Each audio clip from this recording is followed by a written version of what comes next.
মমতা বন্দ্যোপাধ্যায় অনুপ্রেরণায় অধ্যাপক ব্রাত্য বসুর উদ্যোগে প্রদীপ মজুমদারের ব্যবস্থাপনায় দমদম জয়যাত্রা উৎসব 6 তারিখ থেকে 10 জানুয়ারি পর্যন্ত দমদম ক্যান্টনমেন্ট হেলথের মাঠে চলছে।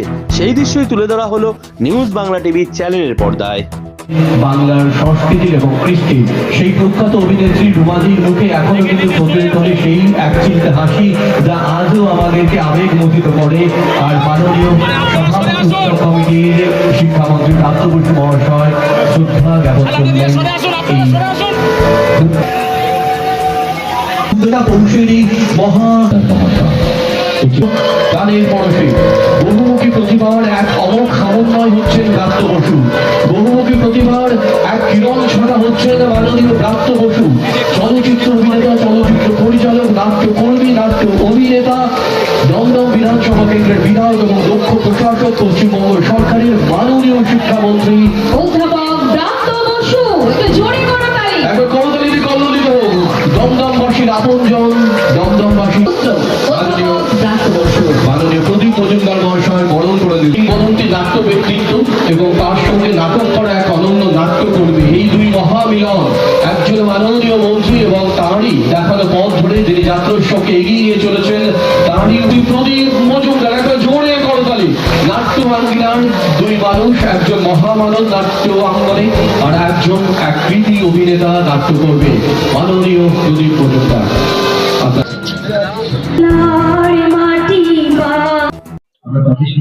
আর যাত্রা মঞ্চের যেটা মূল কথা, যে অর্থাৎ মঞ্চটি অনুভূমিক আর দর্শকের সঙ্গে তার সরাসরি কানেকশন হবে,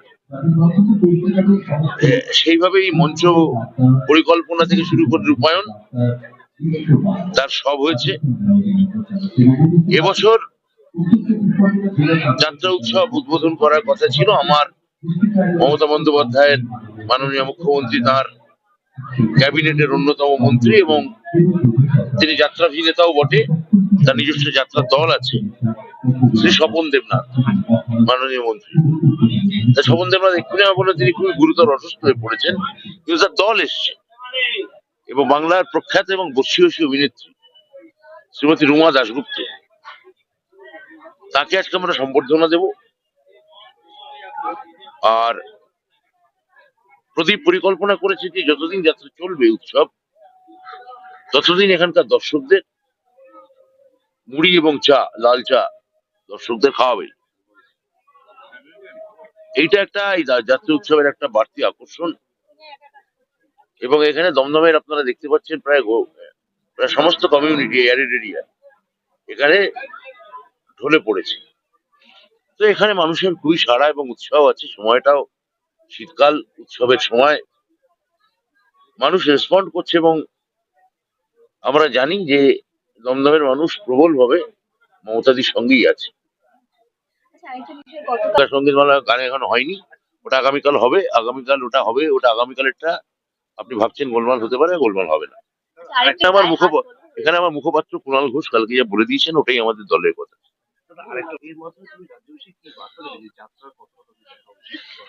যাত্রা দেখুন, বাংলার প্রাচীন এটা লোকশিল্প। চৈতন্যদেব 3 দিক খোলা মঞ্চে অভিনয় করেছেন। বাংলার প্রাক ঔপনিবেশিক শিল্পের লোকশিল্প যে প্রকাশ, তার সঙ্গে যাত্রা প্রবলভাবে জড়িয়ে আছে। তো এটা তো আমাদের ঐতিহ্যের মধ্যে আছে, এটা একটা ঐতিহ্যের একটা উত্তরাধিকার। সেই উত্তরাধিকারকে আনতে চেয়েছি। যাত্রা তো আমাদের ট্র্যাডিশনাল ঐতিহ্যবাহী সংস্কৃতি, সেটাকে বাঁচিয়ে রাখার দায়িত্ব আমাদের সবারই আছে, সেইটাই আমরা করছি। যেমন আমি একজন নাট্যশিল্পী, নাট্যকর্মী হিসেবে এটা গর্ববোধ হয় যে এখানে একটা যাত্রা হচ্ছে, যাত্রা শিল্প, যাত্রা শিল্পীদের কথা তারা যখন মঞ্চে অভিনয় করতে আসে তারা একটা চায় যে এরকম উন্মাদনা হোক, প্রচুর মানুষের ভিড় হোক, হাজার হাজার মানুষ উপচে পড়ুক, সমস্ত অভিনেতা অভিনেত্রী চায়। সেটা আমি একজন অভিনেতা হিসেবে আমিও চাই। আমাদের এটা 5ম বর্ষ দমদম জয়যাত্রা উৎসব, এর নামকরণ করেছিলেন দমদমের বিধায়ক, রাজ্যের শিক্ষামন্ত্রী, নাটককার, কবি ব্রাত্য বসু, সাহিত্যিক ব্রাত্য বসু, ঔপন্যাসিক ব্রাত্য বসু, পরিচালক ব্রাত্য বসু। তার ভাবনা, তিনি এই স্বপ্নগুলো বাঁচিয়ে রেখেছেন আমাদের দমদমে। বোমের দমদম থেকে বইয়ের দমদম, বোমের দমদম থেকে নাটকের দমদম, বোমের দমদম থেকে এই যে যাত্রার দমদম, এইগুলো করে ফেলেছেন। তাই মানুষের জন্যই তো নেত্রী মুখ্যমন্ত্রী মমতা বন্দ্যোপাধ্যায়, তার অনুপ্রেরণা রয়েছে, তার প্রেরণায় আমরা এই কাজগুলো করি। এবং যে বাংলার কৃষ্টি, যে বাংলার যে ঐতিহ্য, বাংলার যে পুরনো হারিয়ে যাওয়া শিল্পগুলোকে নিয়ে আসছে, নাটকের মঞ্চে হোক বা যাত্রা মঞ্চে হোক। এই যে এর মধ্যে একটা ইকোনমি জড়িয়ে রয়েছে, আপনারা দেখবেন কোথাও একটা ইকোনমি জড়িয়ে আছে। কেন? কত 5 দিনে কত যাত্রা অভিনেতা আসবে, কত যাত্রা দল আসবে, তাদের সমস্ত যাত্রা দলের যারা শিল্পীরা, নটনটিরা আছে, তারা তাদের রেমুনারেশন পাবেন। যাত্রা শিল্পের সাথে ব্যাক স্টেজে যারা রয়েছেন, তারা দেখবেন অর্থনৈতিকভাবে উপকৃত হচ্ছেন। আবার দেখবেন আমাদের স্টলের বাইরে যারা পুলি পিঠে বিক্রি করছেন, যারা চা বিক্রি করছেন, যারা মোমো বিক্রি করছেন বা চপ বিক্রি করছেন, জিলিপি বিক্রি করছেন, তার সাথে একটা ইকোনমি যে তারাও কিছু রোজগার করছে। তাহলে আমরা সবাই এর সাথে যুক্ত। দেখুন আমাদের এখানে মঞ্চ সাজিয়েছে ডেকোরেটার্স, সেই ডেকোরেটার্স প্রায় 3 সপ্তাহ ধরে প্রতিদিন 10টা করে লেবার হলে এই 3 সপ্তাহ ধরে কত লেবার, কত তাহলে দিন হলো, কত কাজ, কত কর্মসংস্থানের ব্যাপার হলো, কত দিনে, এটা একটা রোজগার। তাহলে সব শিল্পই, নাট্য শিল্প হোক আর যাত্রা শিল্প, কোথাও একটা শিল্প দেখবেন এই রুটি রুজির সাথে জড়িত। তাই রুটি রুজির জন্য হয়তো ব্রাত্যদা এগুলো চেষ্টা করেন, যে নালে জলে মেলা করেন বা কোনো সঙ্গীত মেলা করছেন, ওই শিল্পীদের পাওয়ারা, শিল্পীরা তাতে উপকার হয়। এবং আরেকটা যেটা লাভ হয়, নেত্রী মুখ্যমন্ত্রী মমতা বন্দ্যোপাধ্যায়ের প্রেরণায় মানুষের সাথে ইন্টারাকশন হয়, যোগাযোগ স্থাপন হয়। প্রতিদিন প্রতি মুহূর্তে দেখা হবে মানুষের সাথে এবং এনজয় করবে, আনন্দ পাবে। শত সহস্র মানুষ এখানে উপস্থিত হয়েছে, আপনারা দেখেছেন, প্রচুর মানুষ। এবং লাস্ট দিন দেখবেন যে উপচে পড়েছে, আমরা মানে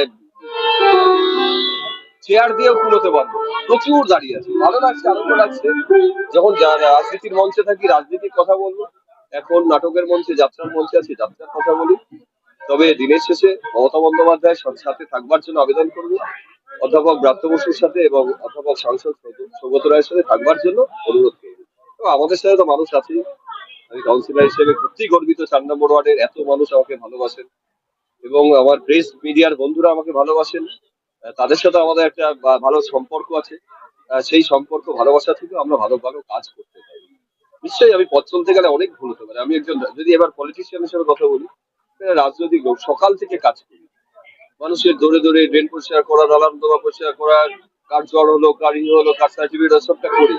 তবে আমি কাজ করলেই ভুল হবে, আর ভুল হলে সমালোচনা হবে, সমালোচনার থেকে আমরা শিখতে পারবো। তাই ঠাকুর শ্রী শ্রী পরমহংসদেবের কথাই বলি, যত পথ তত পথ।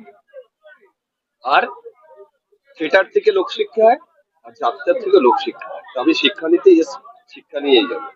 জয় বাংলা।